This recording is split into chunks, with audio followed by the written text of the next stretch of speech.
contains may not be suitable for very young audiences. Parental guidance is recommended. Ang programang ito ay naglalabas ng sensitibong eksena at impormasyon. Striktong patnubay at gabay ng magulang ang kailangan.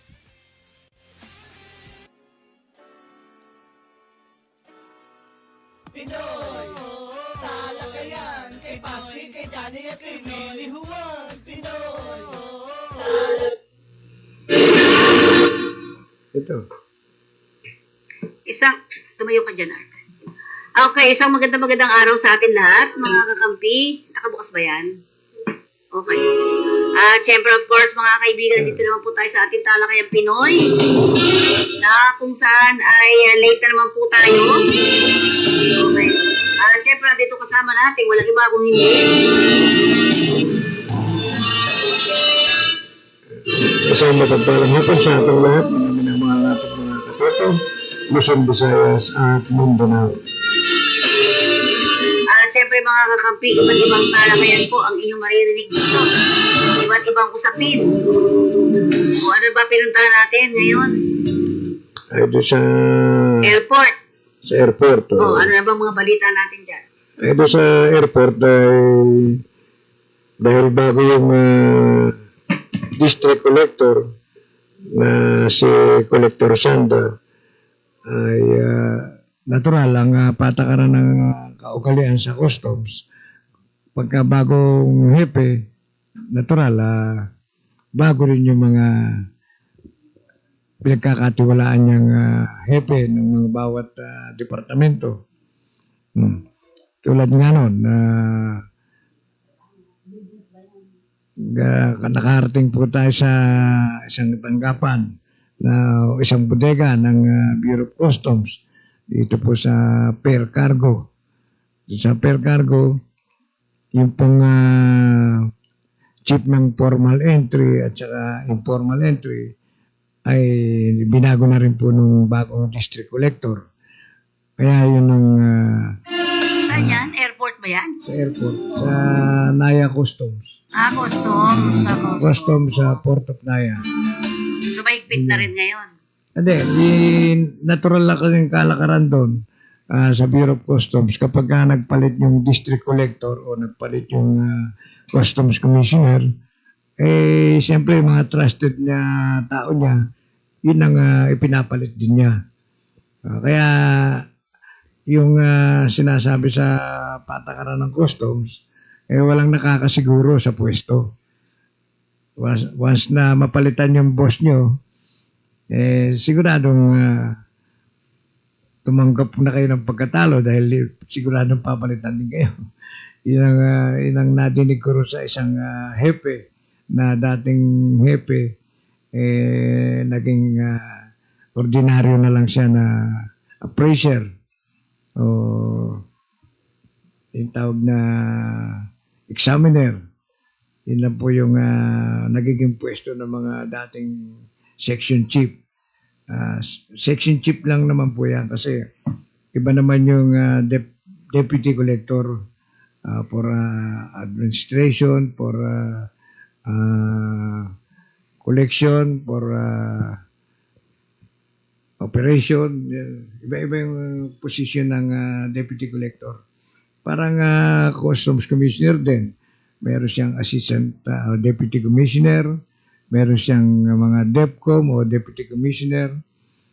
Yun. Kaya yung mga deputy commissioner o deputy assistant commissioner ay hindi nakakasiguro yan sa pwesto. Once na nagpalit ng katulad nito, Leadership. Lideratura. Siyempre, yung trust and confidence, yun ang umiiral doon sa mga matataas na pwesto niyan. Kaya katulad nung custom commissioner na bagong itinalaga ng ating Pangulong Marcos Jr. na si Custom Commissioner Ariel Nepomuceno. Yun, yung apat na deputy commissioner niya at isang assistant commissioner ay hindi na, yung assistant commissioner hindi na bago yun kasi matagal nang kilala rin ng commissioner yon at medyo nakatimbre rin sa itaas, sa Malacanang, na hindi na palitan yon. Ngayon yung mga datihan Yung na... iba napalitan talaga. Oo, talagang puro bago yung pinalit Nakaupo na. ngayon. Oo, mga Baka nakaupo. reshuffle lang yan. Ah. Reshuffle. Hindi, talagang yung mismong commissioner ang nagre-request kay presidente na palitan niya yung mga dati. Okay. Hindi naman siya direkta magpapalit nun eh. Sa Malacanang din eh. Nagpapalit-palit din. Oo. Hindi pwedeng ang commissioner mag-order na sa dating upo na palit ka na, may papalit ako sa'yo, hindi pwedeng Hindi gano'n. pwede. Okay. Sabagay sa taas pa rin yun. Kailangan, Anyways, oo. kailangan ngayon- susulat yung sa Malacanang yung commissioner. Oo. So ngayon ay na-reshuffle na, hindi pa naman. Na-shuffle na. Na-reshuffle Nung isang na. linggo pa. Okay. Oo. So sino mga bago ngayon? Mahigpit kunyari. Yung nandiyan dyan. Dito. Ito na yung mga bago, no? Dito sa akin, Ito. sa page ko na page 6. Okay. Sige. Tingnan natin, Army. Parang ngongo ako dito. Okay. So, tingnan natin kung ano na ba. Maya-maya po, tingnan natin. Gusto mo ng balita, yung mga balita natin sa BFAR. Ay, Bipar. Mhm. Ay, Bipar, maraming nahuli kanina. Arby, Kahapon. mga balitang may kaugnayan sa BFAR o sektor ng pangingisda. Pagbisita sa SONA ng Pangulo at kritisismo mula sa Marine Advocate sa ginarap na SONA nitong nakaraan, hindi nabanggit ng Pangulong Ferdinand Marcos Jr. Usapin sa pagsasaayos at pangangalaga sa ating marine at fisheries resources. Isang aspeto na kritikal para sa mga seguridad sa pagkain, kabuhayan ng maraming mangingisda. Ito ay tinuligsa ng Marine Conservation Group na Oceana Philippines.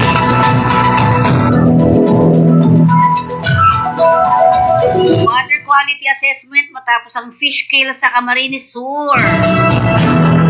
Noong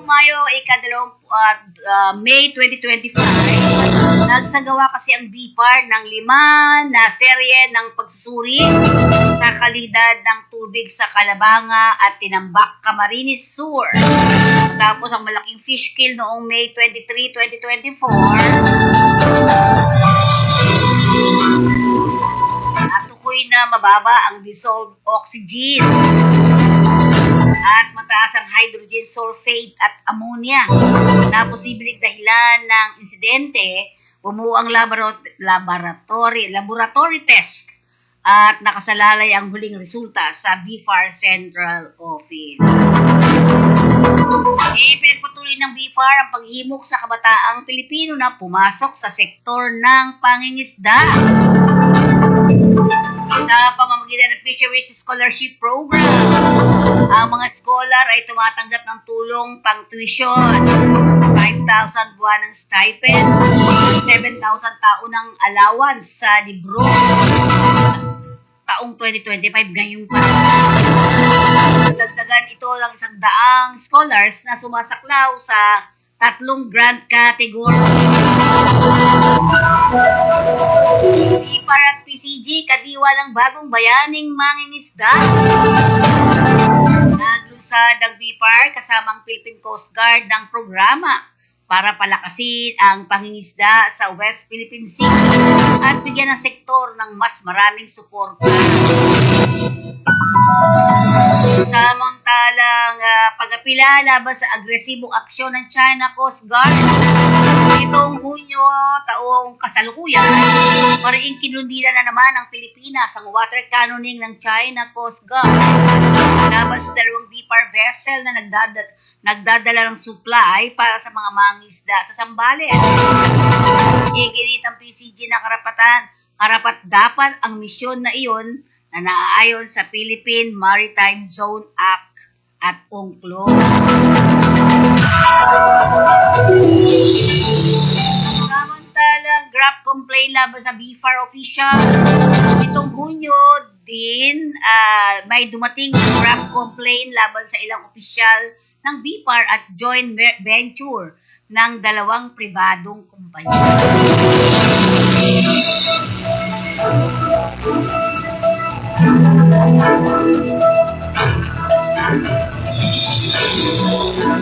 Okay, yan ating balita sa ating BFAR.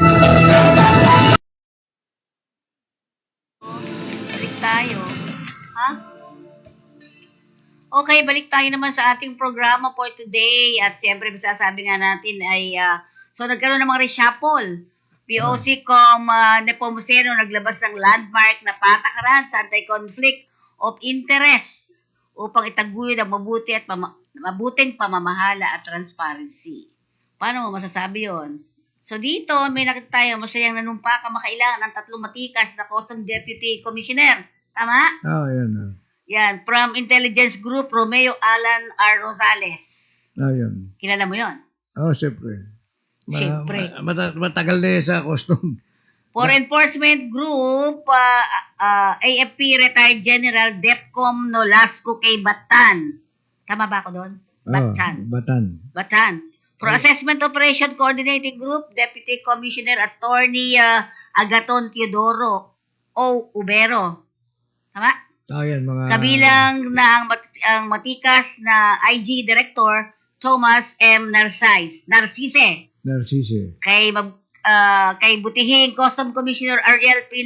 Nepomuceno ng Bureau of Custom. Bakit ba nagpalit-palit para daw sa interest ng marami? Bukod doon sa, kasi dyan, pagka may mga reklamo tungkol sa nasagasaan mong mga matataas na kalaban o mataas na nasa taas, mga nagsumbong doon sa Malacanang, ay sigurado tatablayin ka na dyan. Marami naman nagre-reklamo talaga. Di ba? Tulad niyan, yung sunod-sunod na rate nila sa mga botega na nagre-reklamo yung mga negosyante na binayaran na nila daw sa Bureau of Custom, kanya nakalabas yung mga kalakal nila. Nasahabulin uli. Tapos habulin, sisilipan na ng butas na so mayroon kulang na dapat pagbayaran, ganon-ganon. Yun yung na ireklamo sa Malacanang. Bukod doon, maaaring may kamag-anak sa Malacanang yung nasagasaan na gano'n. Natural na alis talaga. Alis Pero talaga. hindi siya pwede mag-alis kung regular ka, di ba? Yung sa civil service, Kung regular ka, hindi ka pwede mag-alis. Regular ba itong mga to? Hindi. co-terminus lang yan.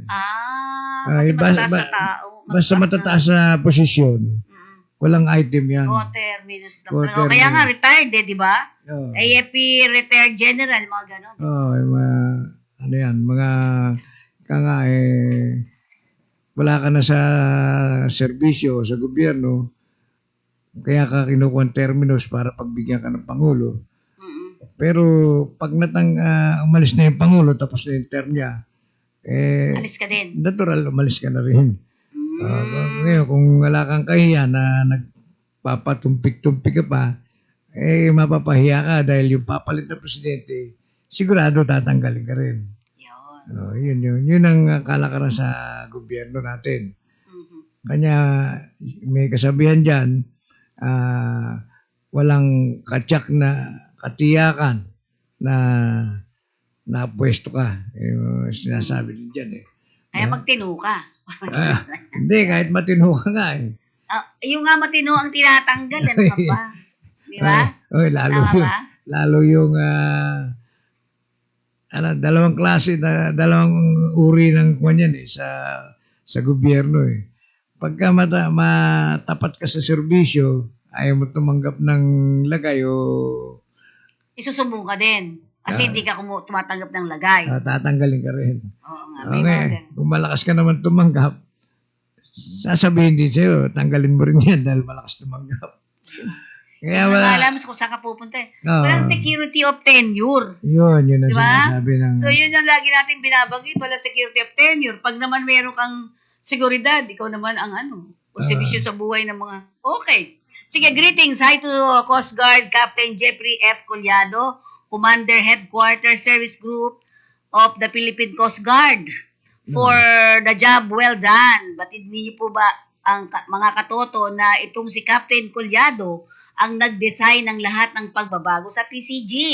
National Headquarters tulad ng VIP Lounge, Plug Lounge, Conference Room at Function Room, kabilang na ang renovation ng mga tanggapan ng ating butihing PCG Commandant Admiral Ronnie Hill Gaban. Congrats sa lahat ng mga idea, nagpabago at naging sanhi ng pag-unlad sa paningin ng balana. Mabuhay ang PCG, mabuhay tayong lahat, mga katoto. Hi to OMMC, ICU, Dr. Luigi Francisco. Pumalik ka siya? Dr. Luigi? Hindi pa. Ito, Siya hi yung to... nalipat siya sa ICU. Sa ICU ng ospital ng Maynila. Oo. And internal medicine, Dr. Jarmia Margalo, Ros Adornado, Micaela Gabriel, Martin at Hilario Lucky. Heart Station, Deputy Department Clinic, Sheila Rodriguez, Karina Dumagoso, Nel Salvador, Diob Ann De La Torre. God bless sa inyo. More, kumusta? Kay Workaholic ENT Head, Dr. Princess Joy Caraan. Assistant Head, ito hindi napalitan ito mga to, no? Assistant Head, Dr. Dian C. At Jacob, God bless po sa inyo lahat, ha, mga katoto. Hi to Medical Laboratory Head, Evelyn Salcedo, Assistant Head, Celeste, at Jury, God bless you more. Mga katoto, hi to our young friends, Dr. Bien, tama ba ako? Vivian Juperez. Welcome to OMMC. God bless you, mga katoto dyan, ha? At siyempre, hi to Philippine Orthopedic Center, Hospital Director, Dr. Brix Pujalte Jr. na nagmana sa ama nitong si Dr. Pujalte Sr. na nag-iwan ng isang alaala. Anong alaala? Hindi anak yan, ha? Sa magandang serbisyo sa... Yun, magandang serbisyo. At syempre, ang Philippine Orthopedic din ay may mga beauty secretary sila. Si Miss Jing Adriano. God bless you more, mga katoto. Hi to POC OPD. Ito. Yung si Dr. Baron, Dr. Robin Medalye, at Dr. Gina Espinosa. Hi to POC X-Ray Records, Head Gina Geronimo, Maribel, Ronnie, and Marvin. Sa inyo pong nandiyan sa POC OPD, magandang araw po and more power. God bless, mga katoto. And hi to Isabelita M. Estrella at Director's Office. Secretary Staff, Miss Rowie S. Bulaong ng Tondo Medical Center. God bless. Hi to Medical Social Service Head, Leonida Lagumbay, and to Cecilia Nova, Jenny, Archie, John Rex, Shalom, Joy, and Gaida of GAT Andres Bonifacio Memorial Center. And hi to MHD Dr. Creselda Coroza, Head District Officer of District 1, Manila. God bless you po, mga katoto dyan. Hi to Beauty Queen, Attorney Edith Napalan, Chief City Treasurer Office of Bacoor City, Province of Cavite. And Assistant Chief Carol Marges, same as their staff, Maria, Florentina, Roslyn, and Christina. God bless you more, mga katoto. And hi to Attorney Marites Tamayo, Registered of Deeds, and RD Examiner Darwin Bantillas of Bacoor City, Province, Cavite. God bless po sa inyo lahat. Pagdating sa usapin ng pagre-relax, usaping double cards, lalo sa mga kalapit na tanggapan sa paligid ng Intramuros, mga katoto, kung nais nyong masarap na lutong Pinoy na chibug, mag-aliw at mag-relax habang nakikinig ng live acoustic at folk songs, magtungo po kayo sa iTap View Cafe and Restaurant, 4th floor, roof deck, Intramuros Building, 706 Escuela Street, Intramuros, Manila. Mag-enjoy po kayo dyan and relax. Siyempre, magdala kang pera. Diba? Okay. Ano masabi mo doon? Maganda yan dahil talagang karapat-dapat na pagbabatiin yung mga taong yan. Dahil unang-una sa Ospital ng Maynila, sa Orthopedic, Philippine Orthopedic Center, Yung mga talagang tumutulong, lingkod bayan na sa mga pasyente. Kaya tamang batiin lang sila upang magkaroon ng high moral ang mga masisipag at Pag masipag, kailangan binabati. may malasakit para sa ating mga kababayan. Diba? Binabati ko rin ang ating mga kasama sa Rotary Club International District 3810. Lalo na ang ating mga past president, past governor, past district governor. Binabati ko kayong lahat at lahat ng may mga kaarawan dyan pasok sa ating buwan ng Agosto. Happy birthday sa inyo lahat. Army, happy birthday daw. Sa ating ding mga kasama sa Philippine Coast Guard Auxiliary na naglilingkod ng tapat at sincere sa kanilang tungkulin, lalo na pagdating sa karagatan. Sila po yung tumutulong sa ating mga mangingisda pinaglalaban sa West Philippine Sea. Ang kanilang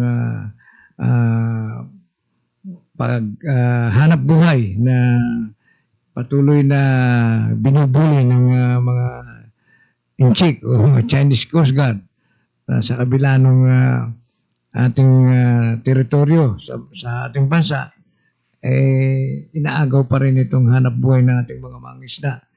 Kaya salamat sa ating Philippine Coast Guard Auxiliary.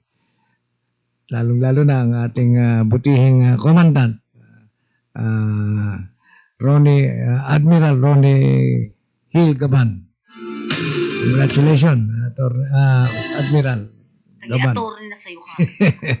Diba? Ay, sa ating mga kasama sa Philippine Eagle, kuya-kuya, ate-ate, bunso. Yan yung mga password ng ating Philippine Eagle. Manila South Aduana Eagles Club. Okay. So, RB, tayo muna yung magpabalita sa ating Talakayang Pinoy.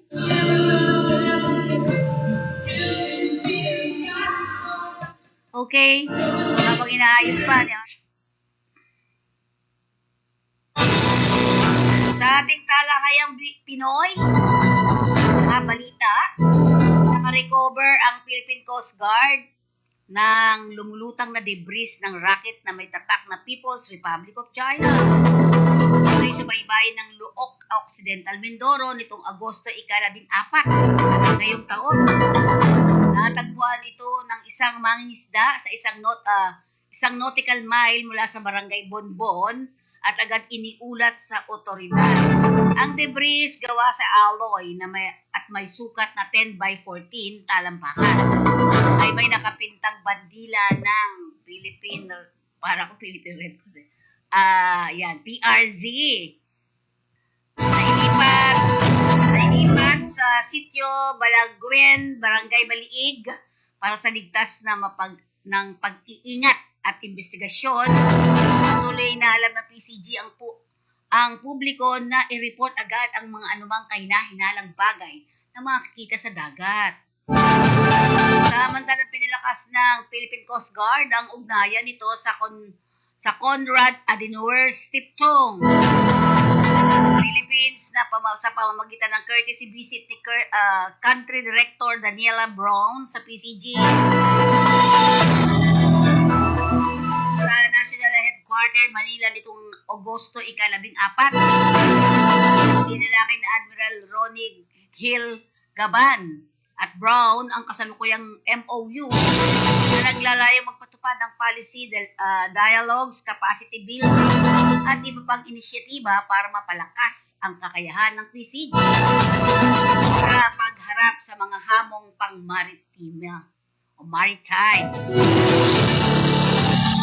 Ipinaliwanag naman ng Bureau of Customs na ang usapin ay inaaksyonan sa pribadong paraan kasama si Ms. Padilla, Kinikilala ng BOC ang karapatan ng publiko na maghayag naman ang hinaing sa social media, ngunit para sa privacy at direktang makipag-ugnayan sa mga nagre-reklamo.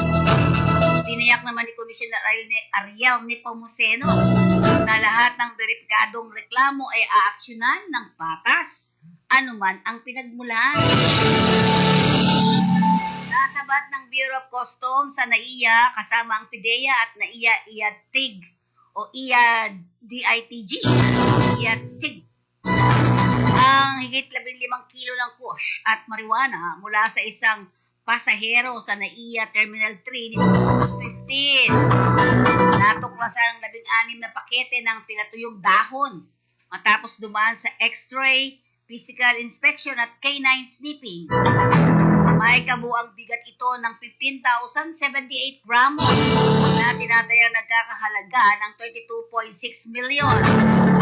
Ipinasa na sa PIDEA ang droga para sa investigasyon habang tinitiyak ni Commissioner Ariel Nepomuceno na patuloy ang BOC sa pagpigil sa pagpasok ng iligal na droga sa bansa. Hinati naman ni Captain Jomar Q. Algu ang buong crew BRP Suluan o ang MRR 54406 sa kanilang tapang at husay sa kanilang misyon sa katubigan ng Bajo de Masinloc, Zambales. Hindi naman matatawaran ang inyong dedikasyon sa tungkulin at pagmamahal sa bayan. Ang inyong sakripisyo at kabayanihan ay patunay na magtatatag at handang ipagtanggol ang karapatan ng Pilipinas sa ating karagatan. Yan ang kabuang balita natin dito sa ating Talakayang Pinoy.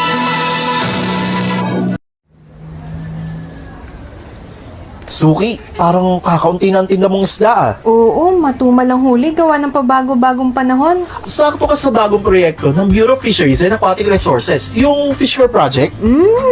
Tututok yun sa pagpapabuti ng pangisda sa baybaying dagat para mapalakas ang seguridad sa pagkain at protektahan ang pangisdaan. Ah, ito pala yung sinasabi ng BFAR na magpapalawak sa benepisyo ng pangingisda sa 11 regions na sakop ng FMA 6 at 9. Tama. Ang Fishcore Project ay isang World Bank funded project na pinagtutulungan ng BFAR, PFDA at NFRDI.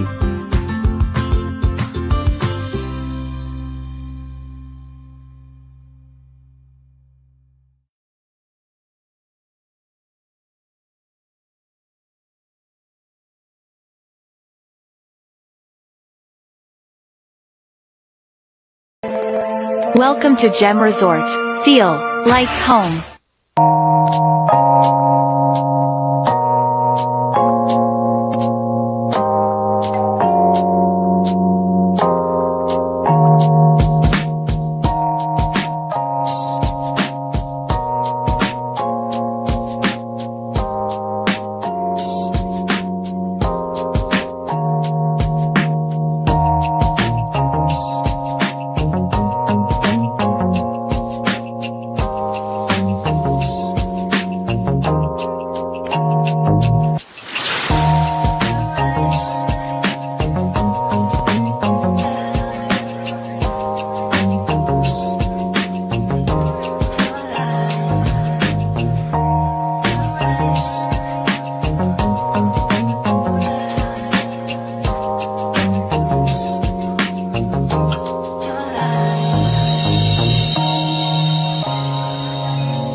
Meron akong dapat samahan, Elite Club Pinoy na yan. Dahil dito, ang mga imposible, nagiging posible. Opportunities are never lost. Someone will take the one you miss. Opportunities are never lost. Someone will take the one you miss. For excellence, N for leadership, I for integrity, T trustworthy, E for empathy. I'm proud to be elite. Sa elite, ang mga imposible, sa elite, nagiging posible. Opportunities are never lost. Someone will take the one you miss. Opportunities are never lost. Someone will take the one you miss. Sa elite, ang mga Opportunities are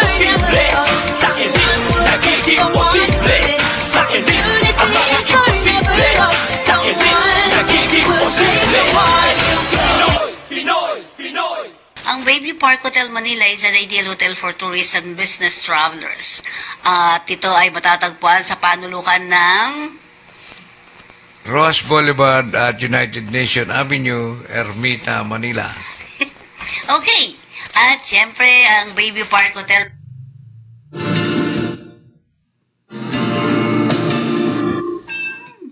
Okay, sige. At ano na ang mangyayari ngayon? Ano na, di ba, yung presidente na tinatawag dito sa BOC? Natuloy na ba yon? Tuloy. Ano na nangyari? Balita. Di pinapadala ni Commissioner yung mga officer para bago mag-oath-taking, ma-meeting niya muna yung mga officer. Kanina, tinawagan ko yung chairman ng board. Abisuhan itong mga officer na magseset tayo ng courtesy visit sa ating commissioner. Ngayon, pagka sasabihin ko sa commissioner na pwede nang isama yung mga officer. Kapag sinabi ni commissioner, sige, ganong oras, ganong araw, gumayak na sila para daling ko sila lahat doon. Hindi, parang ang opisina, bibigyan sila, yung mga ganon.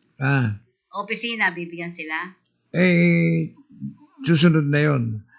Kapag nabuo na, siguradong hahanap na yung dahil una-una meron ding general renovation yung Office of the Commissioner.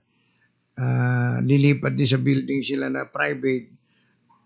Doon muna pasamantalang mag-office dahil re-renovate nga yung lumang building ng Commissioner's Office. Okay. Yun ang doon. Kaya sana nga bago dumating doon, makapag-ano na tayo. Makapag-courtesy call, tapos schedule na yung taking para sa ganun, makahanap din sila ng opisina natin sa Bureau of Di ba Customs. meron naman dati? Kaso na, Tanggal na yun. hindi, nung inako pa ng dating commissioner, Hanggang ngayon? hindi na, dahil wala na sila, ginawang opisina rin ng Bureau of Customs yun. Okay. Wala na place. Wala na kayong place. Hindi, yun nga doon sa gagawin na renovation ng opisina ng Custom Commissioner, baka doon isingit. Okay. Sige. Arvin, nagdala kayang Pinay na ba tayo? Ha? Balita? Balita? Okay. Kasi naririnig. Yeah. Okay. Inapot ko nga yung binabalita mo yung mga pagdala ko. Oo nga. Kasi balita nga daw. Okay. Kumusta? Tingnan natin nga, Arvin, may bago ba tayo sa ito ka muna tumutok. Doon sa balitang natin? Panahon? Ulat panahon? Okay, sige. Habang inaayos mo, balita ngayon ha. Yung binabanggit mo, ay ano na ba ang nangyayari ngayon sa sitwasyon dito sa Pilipinas natin? Hindi matutuloy ba o matutuloy ang eleksyon para sa sangguniang kabataan at saka dito sa mga chairman natin, mga sa barangay napirma na ni Pangulong Marcos yung junior, yung eleksyon na yan ng ay hindi matutuloy, di ba? Postpone. Na-postpone na yun, pero sa isang taon. Pero hindi daw pwede, sabi naman ni Makalintal. Bakit? Wala daw sa batas yun Bakit sabi. Yun ang sinasabi. So, hindi pa natin alam. Nasa SC pa SC isip muna. Sa Supreme Court muna hindi na titingnan kung mababago o hindi. Diba? So, yun. Tingnan natin. Pero handa pa rin. Kung sakasakali, handa naman daw ang COMELEC na matuloy o hindi. Handa naman daw sila. May pondo. Malamang, napondohan na talaga dahil matagal pinag-uusapan yan Tsaka baka kung sakali, di ba, nagkaroon ng mga pag-a-apply, anong tawag doon sa gano'n? na Yung mga rehistro. baguhan, nagpa-rehistruhan, 10 araw, tapos na yon at nakakuha naman sila ng Malaking bilang. malaking bilang, sabi nga. Ah, Ngayon, baka yung iba pa, baka ituloy pa sa susunod din yung iba. Kung hindi matutuloy ang eleksyon ngayon. Ganun na nga. Once na matutuloy sa isang taon ng 2026 sa November, sigurado bago 4 na taon daw yun. 4 na taon na. 4 na taon na yung kwan. Pero hindi na sila makakahabol after. Hindi na, di ba? Hindi na, tapos na kagad yung term niya ron. Oo naman, para mabigyan nyo naman ng pagkakataon yung iba. Dapat. Di ba? Okay, RB, ano ba yung bago?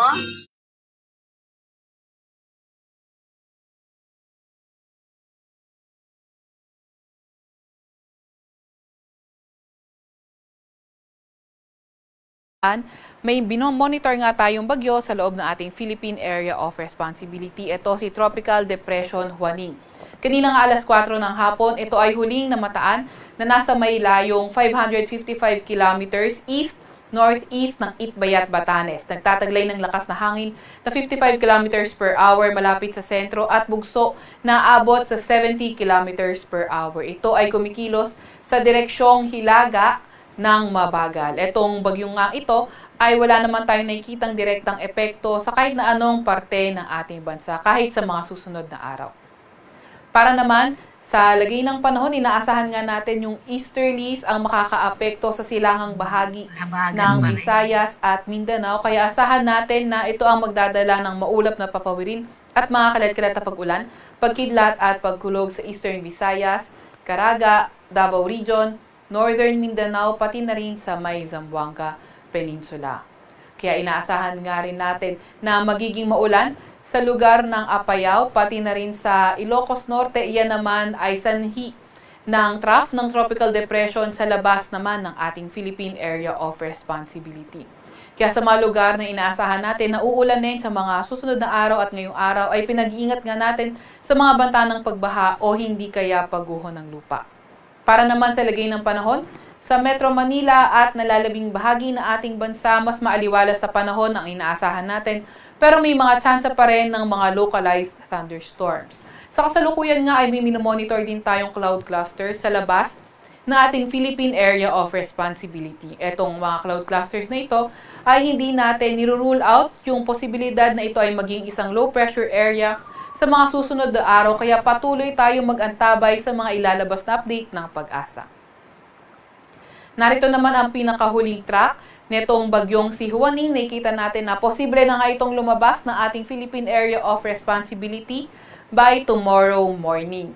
At nakikita rin natin na throughout the forecast period ay mananatili ito as tropical depression, pero ang paglakas nito at mag-intensify as severe tropical storm ay hindi nga rin natin nirule out. Para naman sa lagay ng ating panahon bukas, nakikita natin na patuloy pa rin yung maaliwalas na panahon sa Metro Manila and the rest of Luzon area. Pero may mga chance pa rin ng mga localized thunderstorms. Yung mga kasamahan natin sa Regional Services Division, patuloy na maglalabas ng mga thunderstorm advisory, rainfall advisory o hindi kaya heavy rainfall warning kung kinakailangan. Agwat ng temperatura bukas sa Metro Manila ay 26 to 32 degrees Celsius. 16 to 22 degrees Celsius sa may Baguio, 26 to 31 degrees Celsius sa may Lawag, 25 to 34 degrees Celsius sa may Tugigaraw, 25 to 32 degrees Celsius sa Legazpi at 23 to 31 degrees Celsius naman sa may Tagaytay. Agwat ng temperatura bukas sa may Puerto Princesa ay 26 to 29 degrees Celsius at 27 to 30 degrees Celsius naman sa may Kalayaan Islands.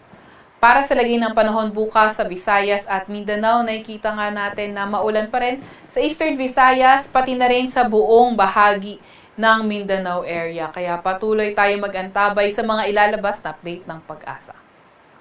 Para naman sa nalalabing bahagi ng Visayas area, partly cloudy to cloudy sky sa ating inaasahan at may mga tsansa ng mga localized thunderstorms. Agwat ng temperatura bukas sa Cebu ay 25 to 34 degrees Celsius.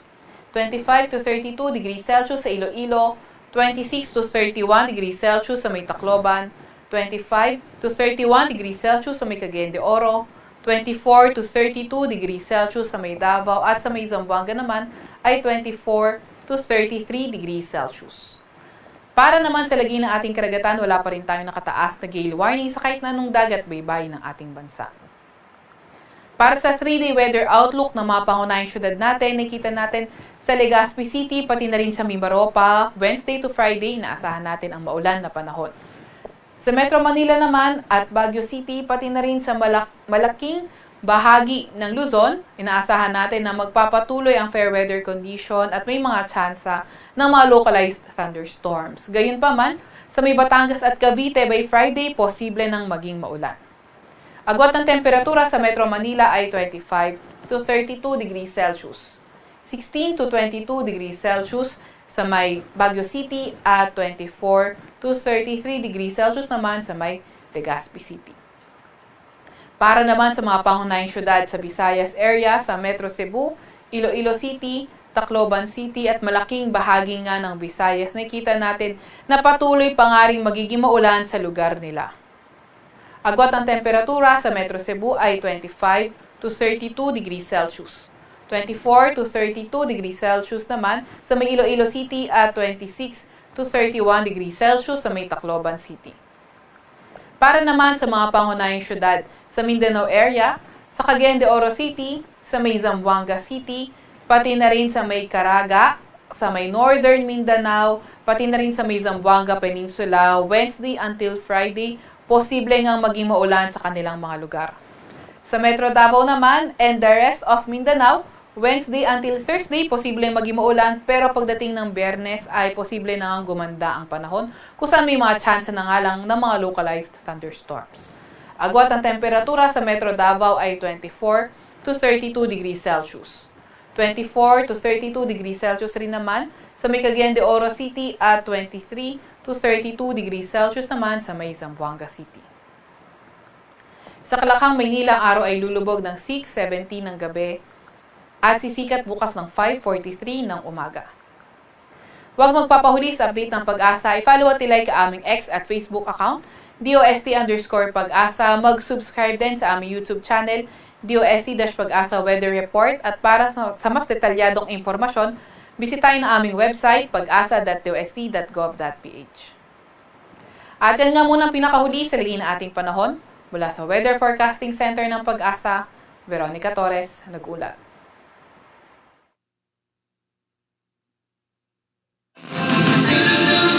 Okay, mga kasama, ang mga kaganapang nangyari ngayon sa West Philippine Sea mula nung Hulyo, no? Nakitaan ng 23 Chinese vessel sa West Philippine Sea ayon sa ulat ng Navy official. Nakita na 23 Chinese vessel sa West Philippine Sea ayon sa ulat ng Navy official itong Hulyo 30 ngayong taon. Isang insidente naman ng halos magkabanggaan o pagkakabanggaan sa pagitan ng Philippine Coast Guard, PCG vessel at Chinese Coast Guard ship ang naitala noong Agosto 16.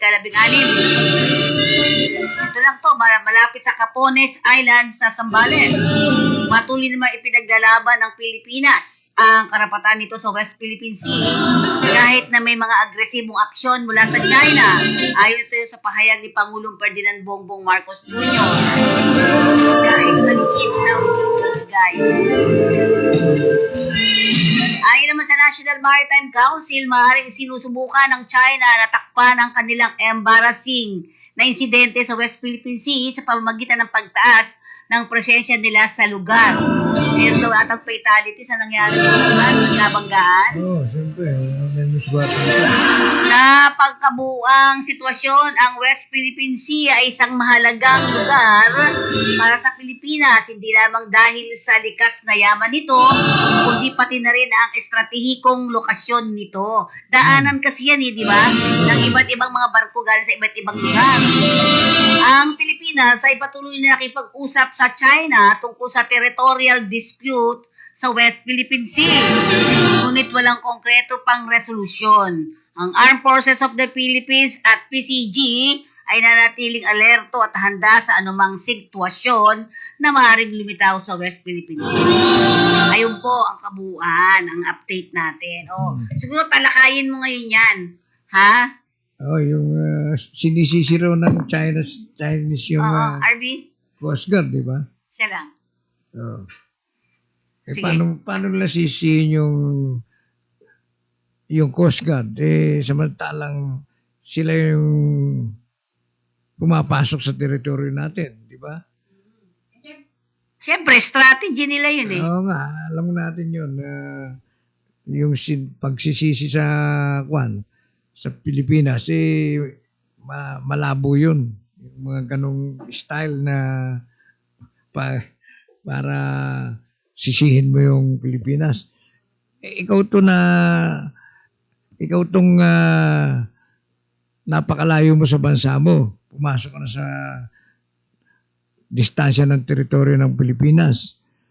Hanggang sa nambubuli ka nung ilang taon na yung binubuli niyo ang Pilipinas. Ang buting at may diplomasya pa na natatangi pa ang ating bansa na igalang sila. Dahil nga ako sa ibang bansa yan, baka nagkagera na, di ba? O, dahil nga doon sa ayaw natin ng gulo, dahil ang gulo madaling pasukin. Pero mahirap labasan. Kasi ihahalin tulad natin sa iba't ibang bansang nagaganap ng mga giyera ngayon. Tulad ng sa Ukraine, sa Russia, sa Israel. May pinakamahirap na mangyari ang magkaroon ng gulo o giyera sa bansa. Lalo yan, ang laki ng bansang China. Siguro mga minuto lang tayo pagka pinaulanan tayo ng mga missile yan. Ubus na tayo lahat, patay na tayo lahat dyan. Kaya iniiwasan natin yung gulo. Ayaw nating malipol ang ating mga kababayan na mamatay lahat ng walang kalaban-laban. Kaya hanggat maaari, yung diplomasya, pasensya, yung ginagawa natin ng ating bansa, partikular na ang ating Pangulo. Talagang hindi nila mapapagalit ang ating Pangulo at ating mga kapwa Pilipino tulad ng Coast Guard, na Armed Forces. Hindi talaga mag-high blood yan, hindi mapipikon dahil nga unang-una iniisip nila yung kanya-kanyang pamilya at mahirap na magsimula yung gulo. Madaling simula ng gulo pero mahirap labasan. Kasi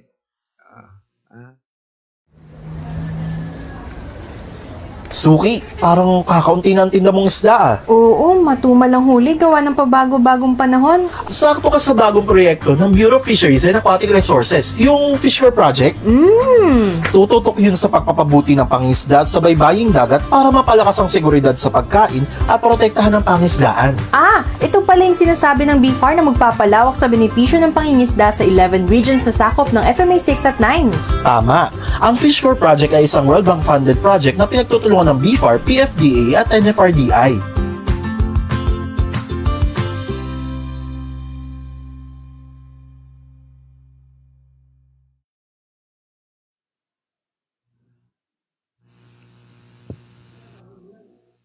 Kaya yung mga katoto, yung paliwanag natin sa issue sa pagitan ng Chinese Coast Guard at Philippine Coast Guard ay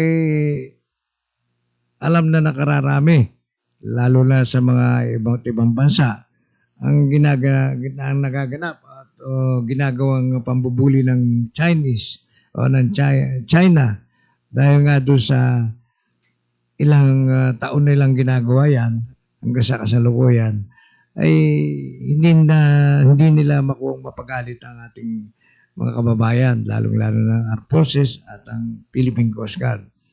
Dahil sa katwiran natin, hindi naman madaling gumawa ng gulo, pero mahirap labasan ng gulo. Buti kung away na suntukan lang yan, o barilan, o away ng pamilya.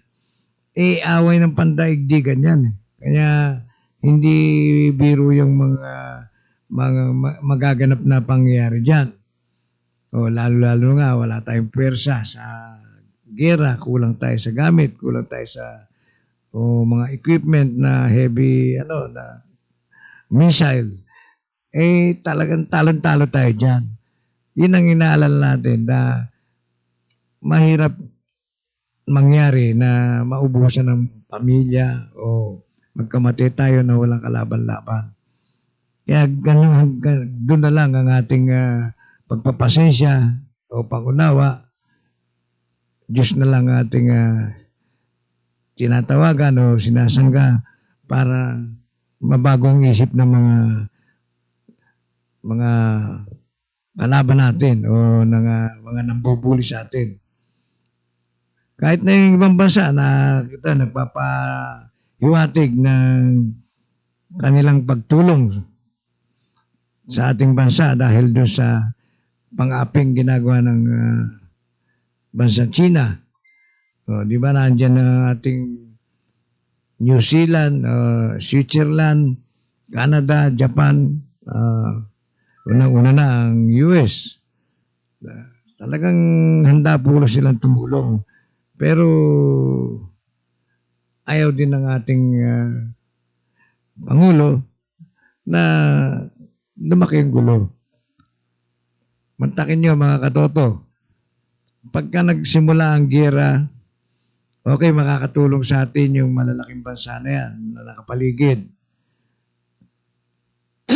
Sa lapit natin sa China, sa layo ng mga tutulong sa ating bansa, baka segundo o minuto lang natunaw na tayo sa kabobomba ng mga missile.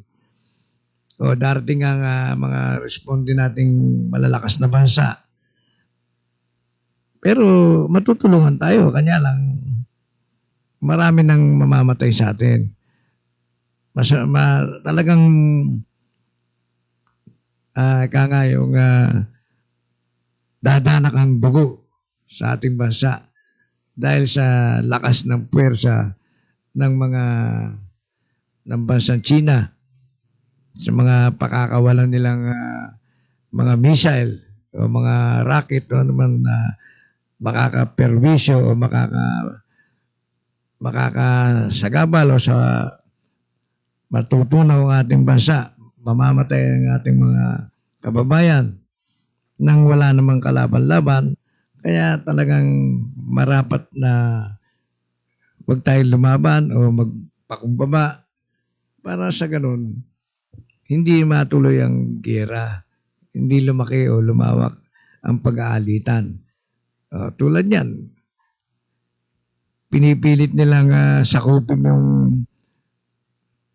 yung West Philippine Sea o yung mga isla natin sa baybaying dagat ng Pilipinas. Bakit nila kinukuha ang pilit yan? Dahil nandun ang mga mina na alam nilang makakadagdag ng kabuhayan sa kanila.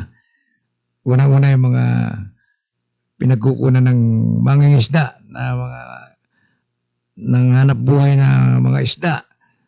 O natuklasan nila na maraming isda na makukuha ron sa dagat na yon. Kaya hinahatian tayo ron. Tinatakot yung mga mangingisda o mga mangingisda natin para mabulabog o mabuli, matakot, para sila yung aagaw ng lugar na yon na magpapatuloy ng hanap buhay na dahilan na para mamatay ang kabuhayan ng ating mga kababayang Pilipino. Yun po yung mga masamang isipan ng bansang China. Gusto po nila sila lang ang mabuhay. Dahil dinadaan tayo sa palakasan, malakas na bansa sila, tinatakot tayong pilit, inaasar o binubuli para wag nating ipaglaban yung mga mangingisda doon sa kinabubuhay nilang dagat na maraming isda. Yun po yung ginagawa nila. Hindi lang yung pagkuha ng ating teritoryo, kundi yung papatayin ng hanap buhay ng ating mga mangingisda.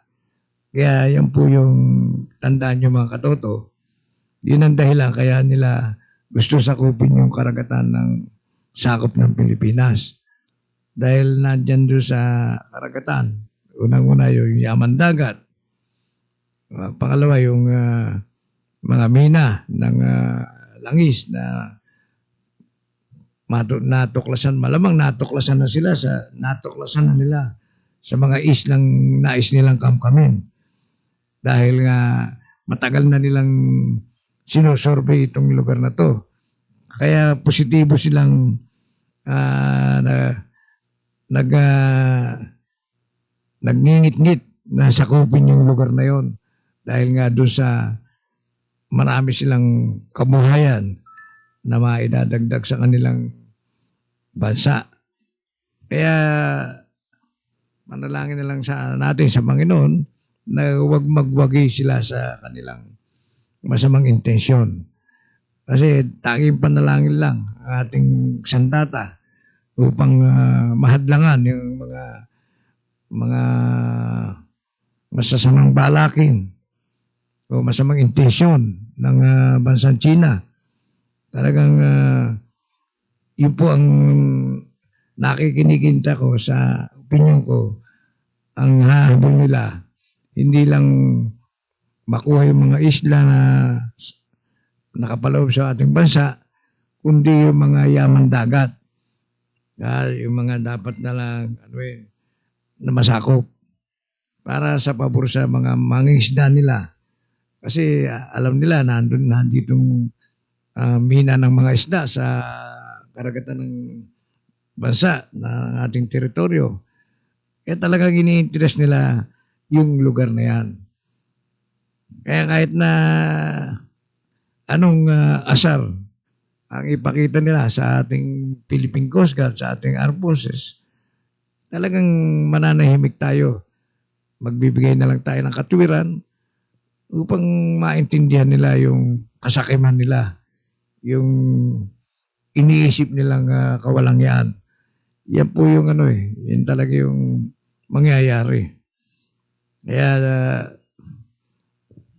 nagparamdam na lang ang Diyos o ating mighty God na yung karmang binigay sa kanilang pagkakabangga ng kanilang dalawang pag-aari ng China ang barko, isang pangitain yun na karma na yun dahil pinipilit nilang sakupin yung hindi kanila.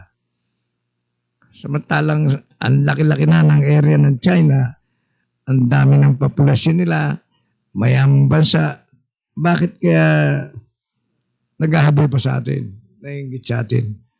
Kaya sa susunod, tatalakayin po natin muli, mga katoto, yung mga pambubuli niya ng bansang China sa ating mga kababayan, Philippine Coast Guard, Armed Forces of the Philippines.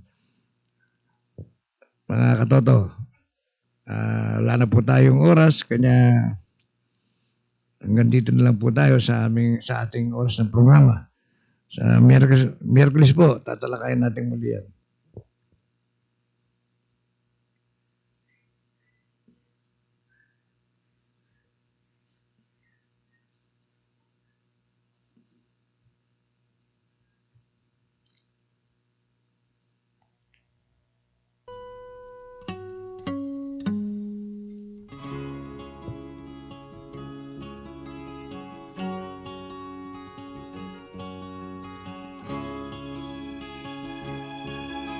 Ako toto.